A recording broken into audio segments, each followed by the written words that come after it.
It's really an honor to talk with you because a lot of people, me included, to be quite honest with you, Geoff, know you particularly from your Meteorite Men involvement.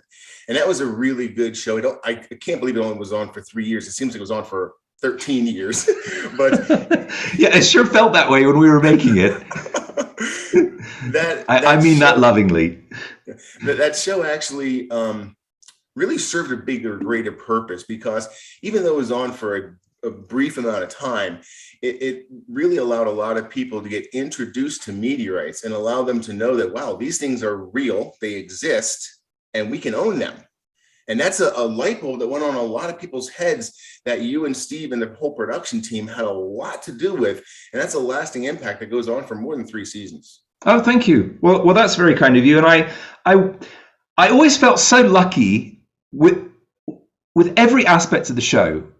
First of all, Steve Arnold, already my very good friend for more than 10 years, 10 or 12 years. So we already had a history. I was so lucky, am so lucky to have a friend and hunting partner like him, because he's a very resilient guy. He's funny. He's adaptable. He's a great guy to be on the road with. He's strong. He's resourceful. He gets on with everybody. But the small annoyances of life and travel and the big annoyances of trying to make it in the wilderness just don't bother him. He just doesn't get annoyed like I do. He's got a very sunny disposition. He goes, oh, well, hey, Geoff, the truck broke down. We'll drag it out. It'll be fine. So it's very good to have that kind of influence. So that was one thing. But I was amazed that we got to do a pilot with a really fantastic crew. And I was amazed when we got picked up for a first season. I go, oh my gosh, they liked the pilot. We're going to do a whole season. And so over the years, when people have said, oh, I wish it had gone on longer, you must have felt so bad when it ended. And I said, here's my benchmark. Original Star Trek ran for 3 seasons. Meteorite Men also ran for 3 seasons. So what more could you ask for? Now, to be accurate, there were a lot more episodes in each Star Trek season, but also they didn't have to produce meteorites in every episode. So I'm a huge Star Trek fan. I'm a huge sci-fi fan. So that was always I said, well, if it's good enough for Star Trek, it's good enough for me. But also, it was becoming increasingly difficult to find things. Mm-hmm. And I've been asked a million times since then by people who want to get into the field, so do you know a good place where I could go and find a meteorite? And I said, if I did, I would be there right now with my detector.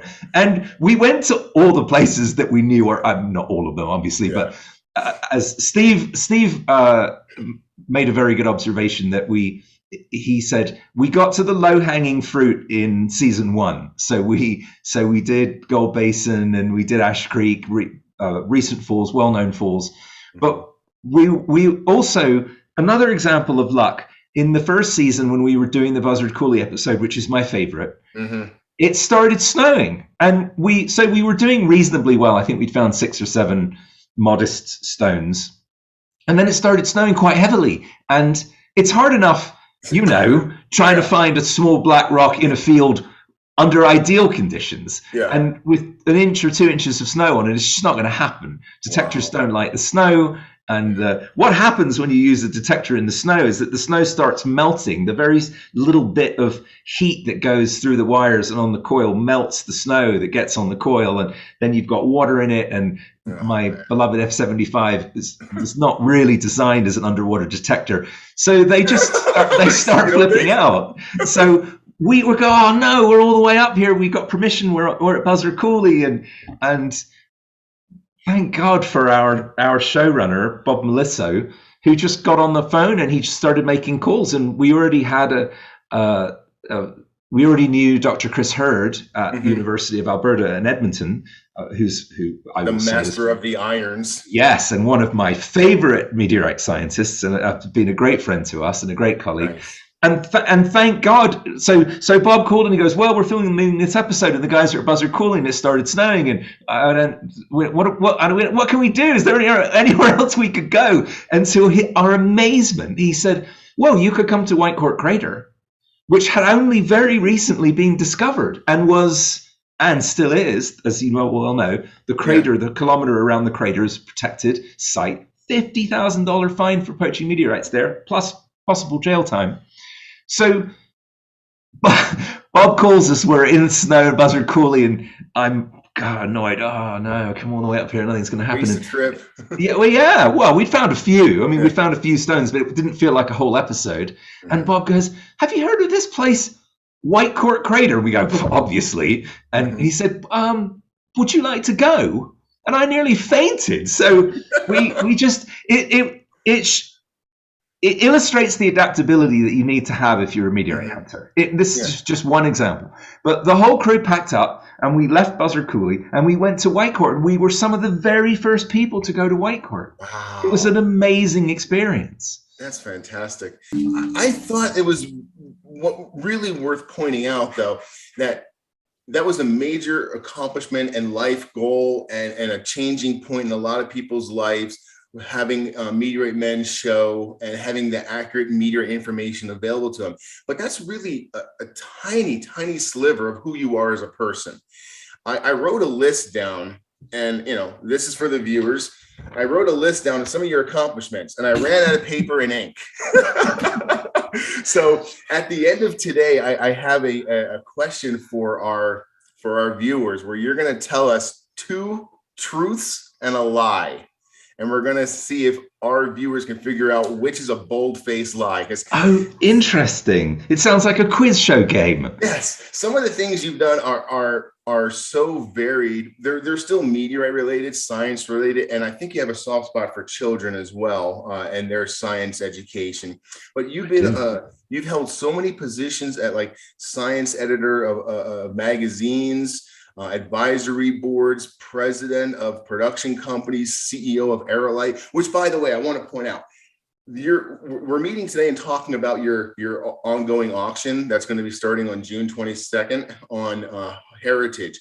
But this in no way affects Aerolite. Operations continue. You can still go to Aerolite and buy your quality meteorites, correct? Absolutely true, yes. And thank you very much for pointing that out, Topher. And I know that you know Beth Carrillo, my longtime colleague and president of Aerolite, who has been with the company for about 13 years.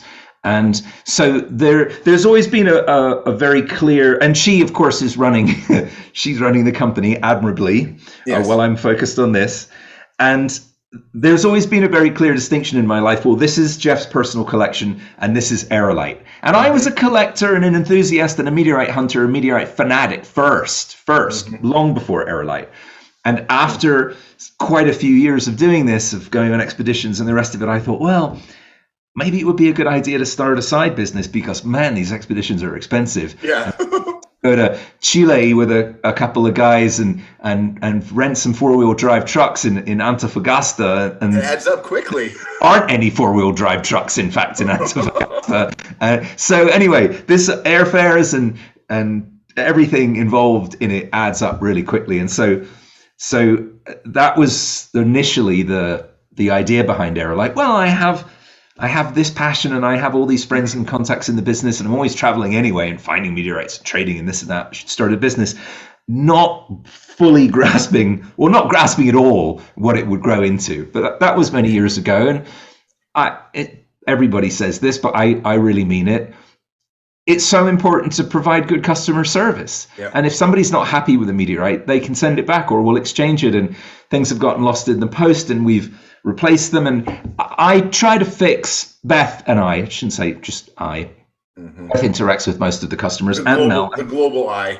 Yeah, we as a company really want the package to arrive and the person to open it and go be thrilled, because that's the experience that I have when I find a meteorite, or when I've done a trade or purchased from a colleague, from a fellow dealer. And when something arrives and it's fantastic and it's better than you expected, it really makes your day. Yeah. And that's what we have always tried to do, to share the enthusiasm. Yeah, I'm a big fan of not just getting a rock in a box. It should be an experience when you find it and when you actually collect it and put it in your collection, whether you're the You're so right. And Beth teases me about this, because years ago when she started with me, I was so meticulous, and I'd say, now when you pack a meteorite, you have to do it like this, and it has to be done very carefully, and make sure that the label is.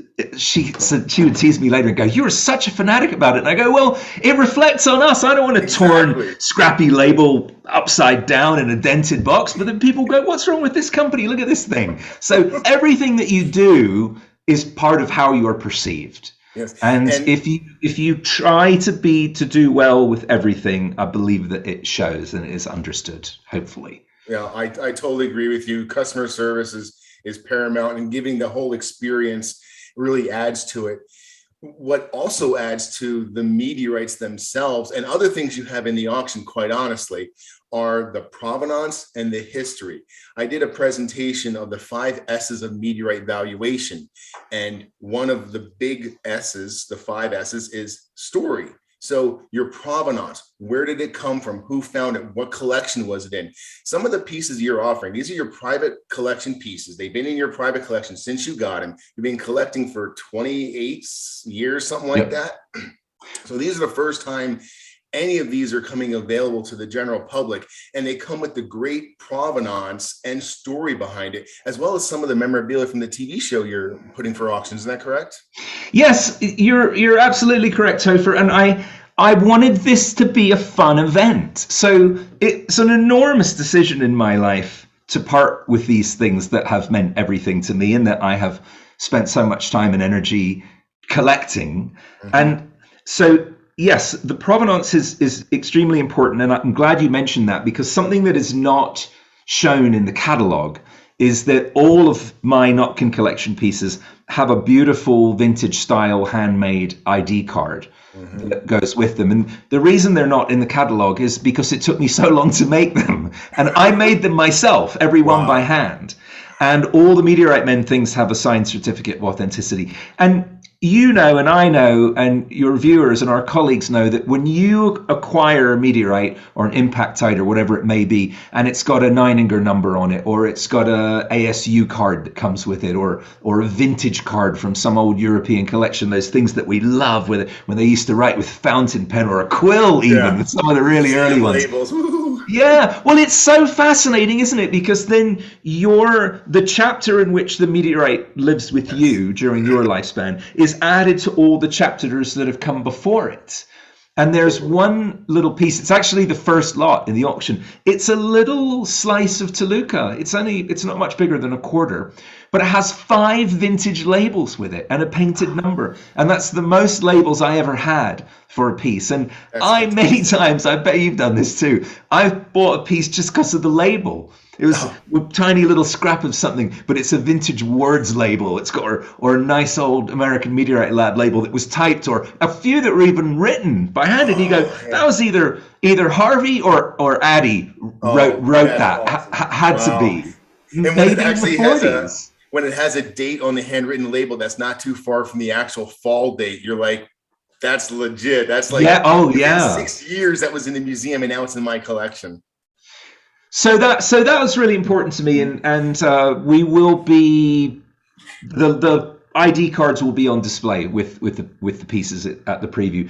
But I want to go back to something else you said, which is this sense of fun. So it's not just about commerce. Mm-hmm. I mean, I hate to resort to cliche, but the collection is worth more than money to me, and that's one of the reasons that I'm doing this. I'm still alive. I'm still fit and relatively healthy, and straight here. Right. I've seen it happen multiple times. 2 years, a really close friend of mine died, who was had an amazing meteorite collection. He was a very private guy, not well known in the community, but one of my best friends died suddenly, and has left his daughter to deal with his collection. So I've been advising her, of course, as a family friend, but I don't want that to happen. Yeah. I want to see them. I want to watch them go out into the world. And so I was laughing about this last night, because I thought I was having a discussion with a friend. Well, how could you let that particular piece go? Wasn't that one of your favorites? Mm-hmm. And I said, well, they're all one of my favorites. But now that I want to change my direction in life a little bit and do more traveling and maybe get back to a simpler, more rootsy version of meteorite hunting.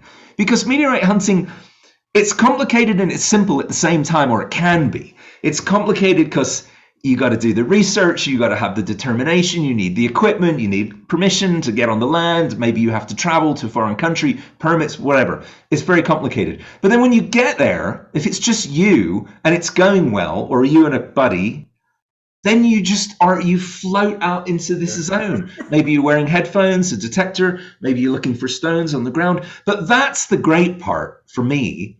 All the hurdles have been overcome to get here. And now I'm just in the field, just looking. And I have to say, I miss the simplicity of the way it was at the beginning. Now, I'm so grateful for everything that's happened. Don't get me wrong. I love doing the show. It's building Aerolite. It's been a wonderful experience. But I've lost touch with the most basic, simple part of it, which is a guy walking in a field with a metal detector and nothing else. Yeah. And it can be almost a meditative thing. Yeah. You get into this rhythm, and you've got the hum in your headphones, and you're in the back of your mind going, "Oh, watch out for rattlesnakes or unexploded bombs," depending on where you're hunting. Well, I'm glad to see your point of view on that, because a lot of people may think, wow, walking out in a field, swinging this thing around, how boring. You're like nirvana. I finally arrived. All the hard work and planning and packing has all paid off. Yeah. And you know what? I save all the meteor wrongs. It's so ridiculous. There's two reasons for it. One is I always strive to leave the site cleaner than found it. So I've packed out a lot of other people's trash. But also, you've gone to the trouble of hiking to the spot. You got a target. You dig it up. Well, it's just a bolt. But I put it in the bag anyway and take it home and have a huge bin of meteor wrongs. I somehow just can't leave them. And when Steve and I were hunting at Dronino with our Russian friends, Sergei and Dima, they're such characters. They're excellent hunters, of course, as you know. But we just kept finding all this trash. And at one point, Dima goes, "Oh yes, he's part of Geoff. He's part of Tank Track. I find last year." And I go, "Well, a different piece." And he goes, "No, this piece." No. And I go, "Well, why didn't you take it out? Well, we had to find it a second time." He goes, "No, it gives us something to do." So it's very different from my perspective, but you do have to. Everyone's got their own way of doing it, right? Oh, there is absolutely nothing meteor wrong about what I'm holding here. And you're talking about accomplishments and sense of pride, sense of accomplishment.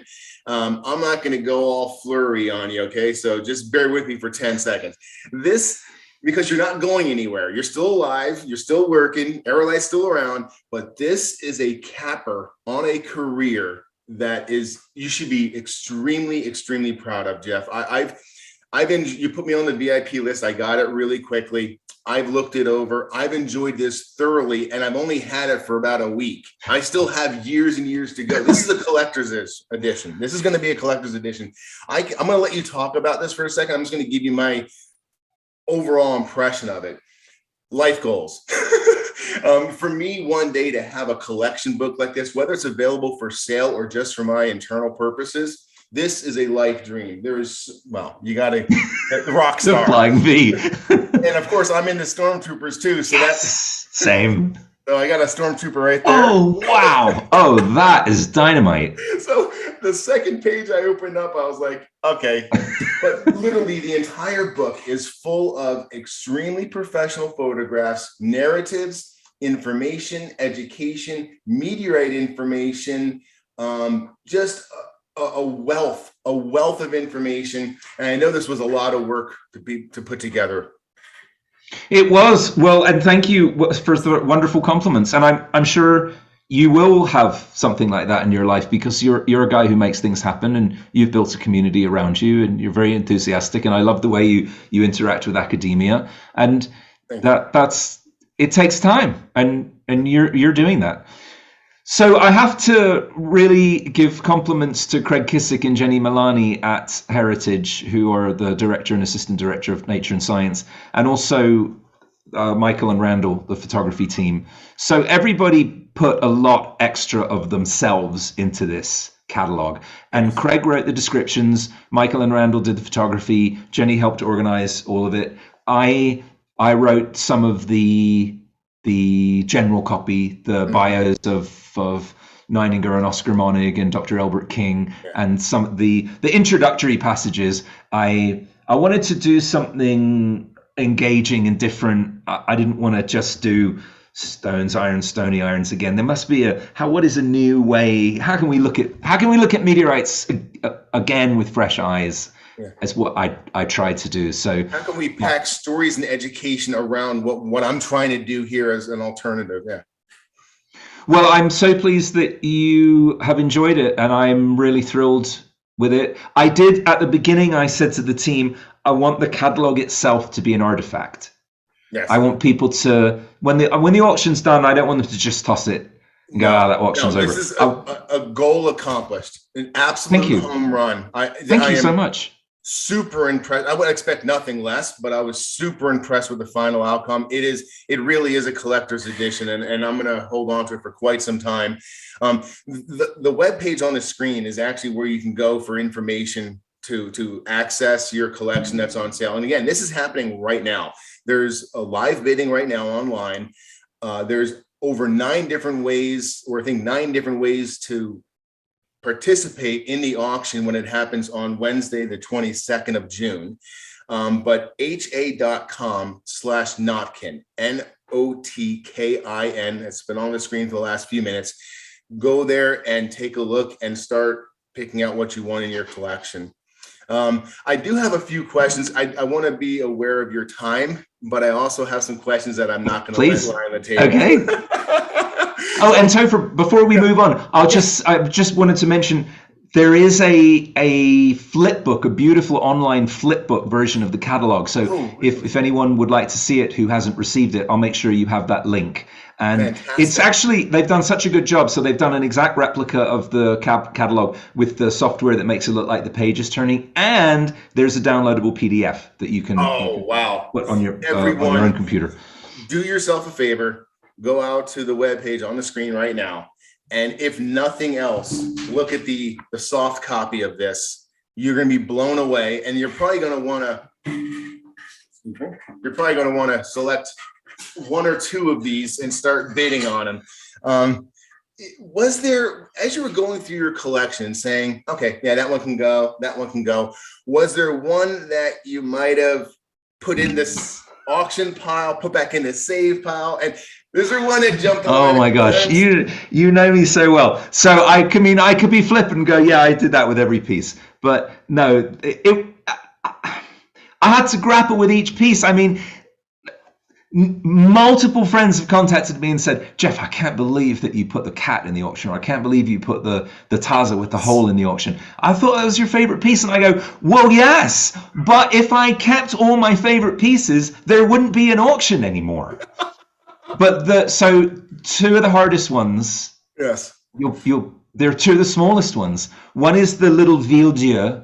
It's an end cut of a historic 19th century French find. It's a small polished end cut of an ordinary chondrite, but it has this beautiful Musée d'Histoire Naturelle in Paris vintage card. We were talking about the cards. Yes. Yeah. And that's also an Elbert King collection piece. And it was I've been to the Musée National in Paris multiple times, and that they have a fantastic meteorite collection. And when you think of how important meteorites in France, l'Aigle in particular, are to meteorite history, there's a special, it's a French meteorite, it's even better. So that was, I had this ridiculous, it was cartoon-like thing where I go, no, I'm not going to put the Ville-Dieu in. Yes, no, I should, because of what I just said. And then I took it out. And almost virtually on the last day when things were going to Heritage, I go, okay, no, I made a commitment to put the good pieces in, so it's going to go. And the other one was that little Cicodoline called the cat with the 2 holes in it that was found by a friend of mine, one of the Russian hunters, in the 90s. And I bought it from him many years ago. But that was one of the first pieces that I felt that I photographed really well when I was learning meteorite photography, and I suspended it on a blue background and I backlit it so that light came through the eyes. And to me, it looks just like a cat sitting on a fence post at night, and the eyes lit My up. wife enjoyed going through your catalog and online auction with all the names to each of them, and the octopus and all that. She was getting some enjoyment out of that. I, on the other hand, really don't see a whole lot of features in the meteorites other than regmaglyphs and all the sexy stuff that I know of.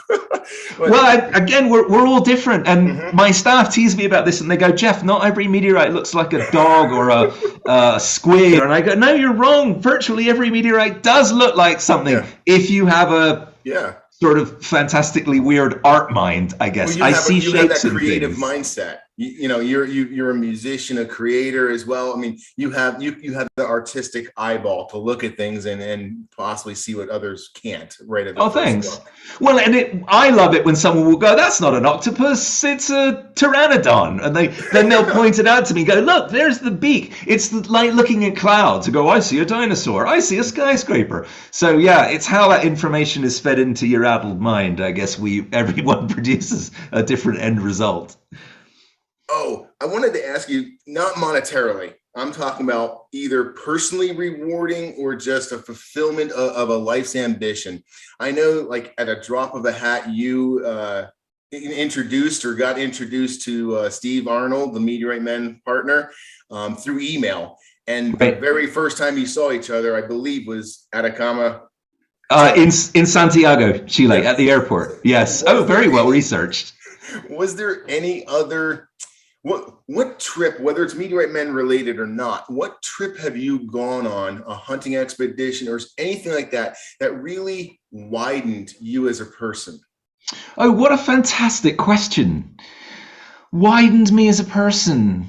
Well, I'd have to start by saying Henbury in Australia. So I had Australian friends my whole life. We had Australian neighbours in London. I love Australian cinema. I love Australian music. But I had never been to Australia until 2010 when we did the two expeditions, Henbury Craters and Mundrabilla, back to back. So we were there for a month, and my friends said, "Oh, you must have been so excited to be in Australia and finally see all the things that you wanted to see. What did you see, like Sydney Opera House and Uluru and all of this?" And I go, "No, I saw the Henbury Craters in the Northern Territories and a lot of mud and some parrots and lizards and the Nullarbor, which is a flat, featureless limestone plateau, thousands of square miles that's full of snakes and lizards." So when we finally did get back to Sydney on the very last night, I was so tired that I couldn't go out.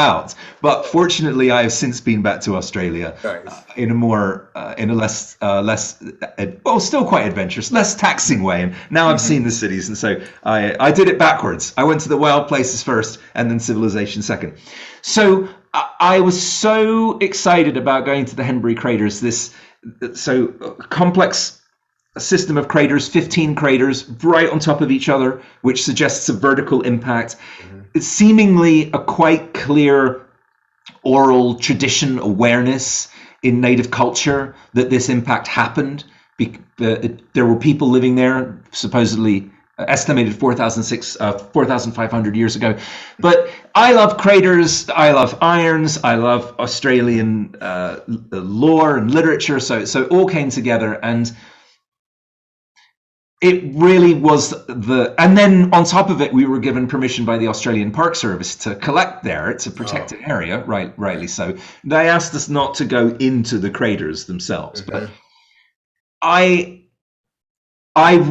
did then, when I found my first Henbury, go, well, dreams do come true. Because it had been, I don't know, 20 years earlier, 25 years earlier, maybe I'd been sitting in the Smithsonian and at a lecture, and they passed around a Henbury in a specimen bag, and that was the first time I'd held a Henbury, and I was transfixed by this red meteorite with these amazing twisted shapes. And I said, I have to not only have one of these, but I must go to this place. So, and then there was nobody there, because they had, it's quite a long way off the highway anyway. You have to really want to go. It's, I don't know, whatever it is, 20 something miles each way on a dirt track. But there were enormous rainstorms. It was the heaviest rain they'd had in Australia in 35 years. So the track was just so muddied out. We had difficulty even with the 4-wheel drive vehicles getting there. And then we had the place to ourselves. There were no tourists, nobody else. So I finally see this place that I've dreamed of all these years. It's better than advertised, because there's nobody there. Yeah. And we were visited by thousands or tens of thousands of tiny green parrots that had come to drink and bathe, I guess. The craters were filling with water, the smaller ones. Oh And man. those, you've seen footage, or I don't know if you've ever been diving, but I was a scuba diver as well. But I'm sure you've seen this footage of the shoals of fish, just Yeah. thousands of fish. Well, it was like that, but with birds in the sky, Oh, with little green parrots, like ocean waves in the sky. So I wow. go, wow, this is great. I've got the craters to myself. I'm finding meteorites, and I've got parrots. What more could you ask for? That's fantastic. What a great memory that is. I'm glad you shared that with me, man. Thank you. Thanks, my pleasure. Well, it was definitely a highlight. I was so happy just to be there, just to see it, and then everything fell in place. It was just one of the most marvelous experiences. I do have a question for you regarding two of your things mixed together. I know you're a musician, play guitar, I think a little keyboards as well, and you go into remote places and camp a lot. Where, if anywhere, is the oddest place on earth anyone shoved a musical instrument at you and said, "Play me something"? Excellent question. Oh, I love it when I get asked a question I've never been asked before. Oh, well, good. that would be way north of the Arctic Circle, inside the 35 million year old Popigai meteorite crater. When I went with the great Roy Gallant in 1999 on an expedition, we were the first ever non-Russians to visit the crater. And it had been a top secret off-limit site because the massive impact had formed diamonds, and the Russians mined them, industrial grade diamonds, for the war effort. So starting in World War II era. So very top secret, nobody allowed there, completely abandoned now. But we were sitting on a little island.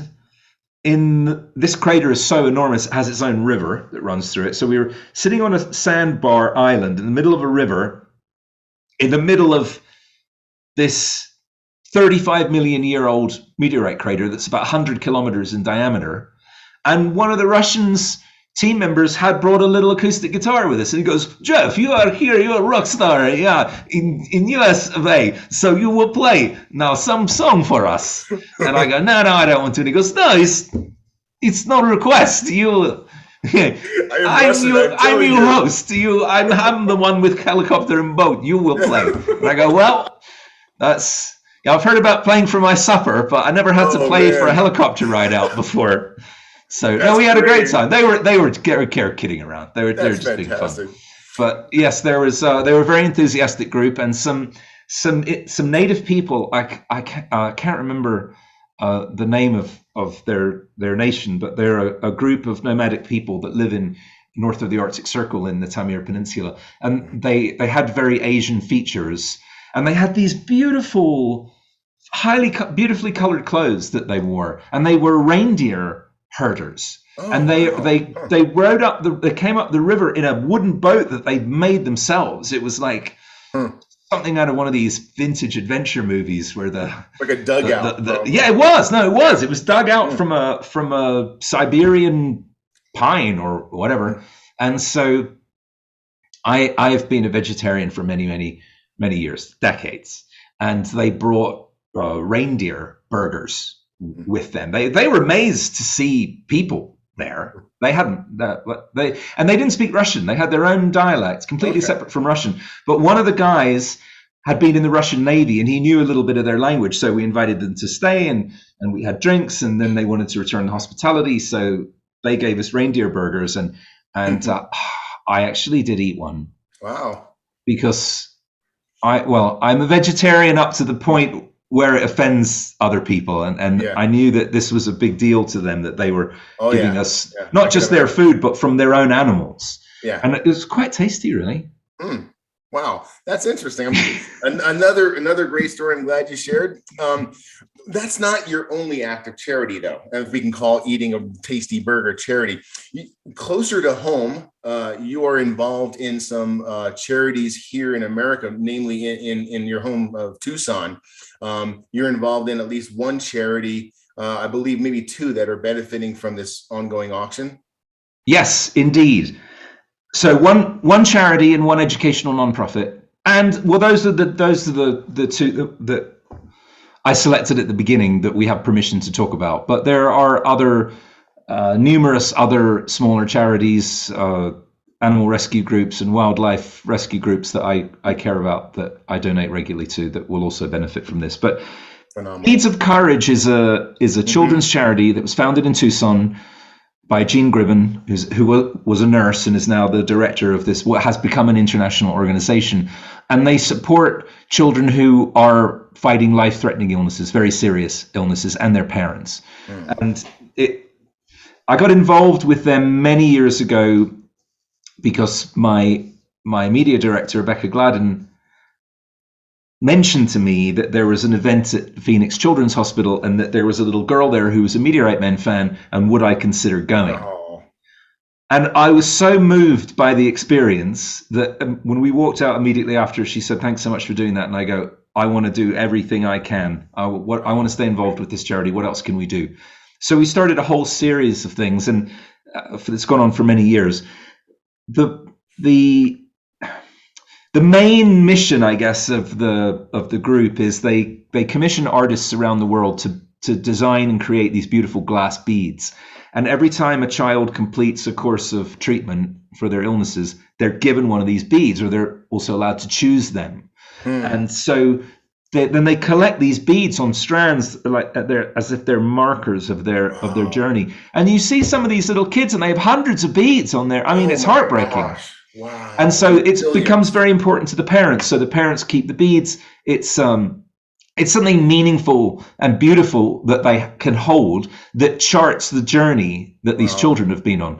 So Aerolite's been very involved in this too, and we came up with this idea of donating moon dust and Mars dust. So we made moon beads and Mars beads. But the part I love the most is called Carry a Bead, or Team Beads of Courage, and they're supporters of the organization who carry a strand of beads with them when they on their work. So I took them on expeditions, and when we were filming STEM journals, the show that I did after Meteorite Men, took them on to wonderful places like the robotics lab at ASU and down to the floor of Meteor Crater. And then kids who enjoy this kind of thing, the science kids, can go, "Oh, can I get a bead from the guy who was at the robot lab?" Wow. And then one day, so I'm quite involved in this, been doing this for a few years, and one day I get a little notification, Twitter, somebody's followed me. Nikki Dolan's. It's funny that someone else, and then I look and go, no, that's actually the Mickey Dolenz from the Monkees has followed me. So I love the Monkees. I grew up on the Monkees, huge fan of that show. So it turns out that Mickey Dolenz is also Carrier Bead Team Beads of Courage guy. And so I thought, okay, well, now my life is complete because I am in a sense in a group with one of the Monkees. Wow. So anyway, I remain an enthusiastic supporter of Beads of Courage, and so I wanted them to be one of the beneficiaries of part of the proceeds of this, as is Texas Through Time, which is a paleontology museum and educational outreach foundation in Hillsborough, Texas, which is a small town south of Dallas. And the owners of the facility, the organization, are friends of mine. And they are, the reason I love both these organizations is they're so hands-on. You see the results.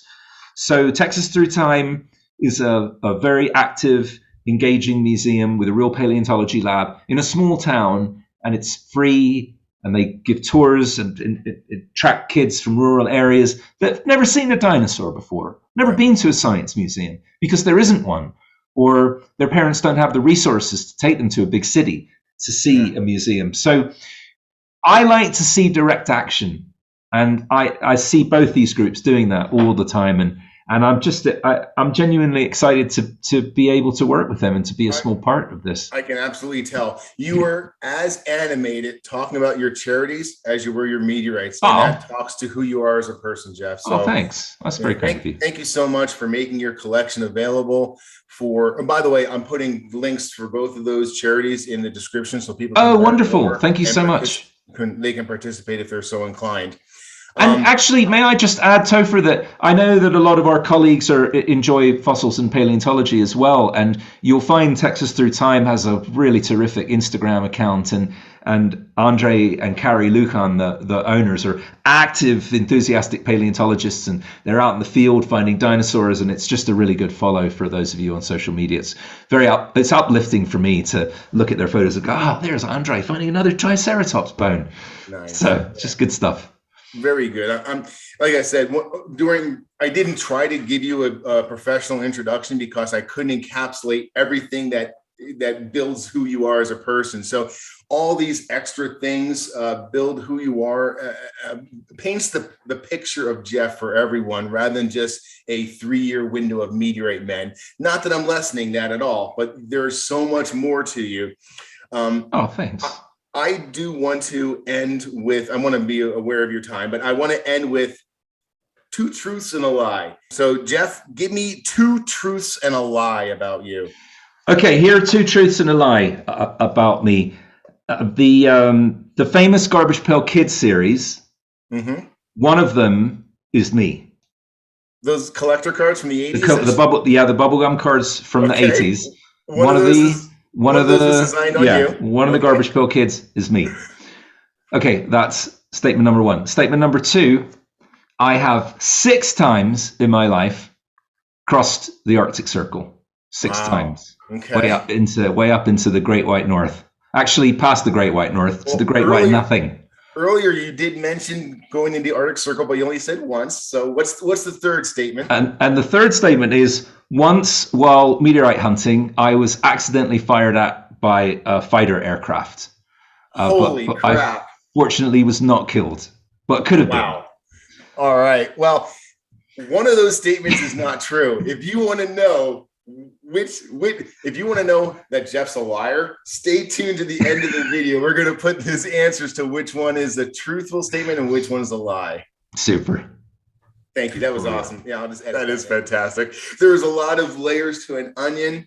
Geoff, thank you so much for your time today. It was a great honor and a privilege finally getting to talk to you. We run in the same circles, but we never run into each other until today. So I really appreciate your time and your friendship talking with us today. Oh, well, same here, Topher.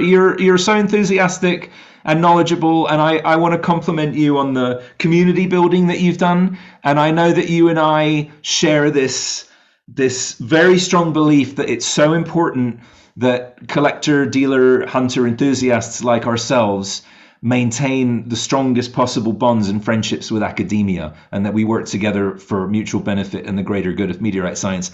And we've set the field has set a really good example. We're a very good example in the world of science of how that can be done. And I know that means a lot to you and that you act on that. Absolutely. And I would wish you continued success with that most important mission. Thank you so much. I take that to heart very seriously, and thank you very much. And I will throw it right back at you. I wish you very much success at this at your auction. I know it's got to be a nerve-wracking thing, but hopefully we can get a lot of people educated and aware that it's going on and get a little participation and help you and your charities out. Wonderful. I love it. Well, thank you so much for your support and enthusiasm. It has been a genuine pleasure, and I look forward to next time. Thanks a lot, Geoff. Bye-bye. Cheers. Bye.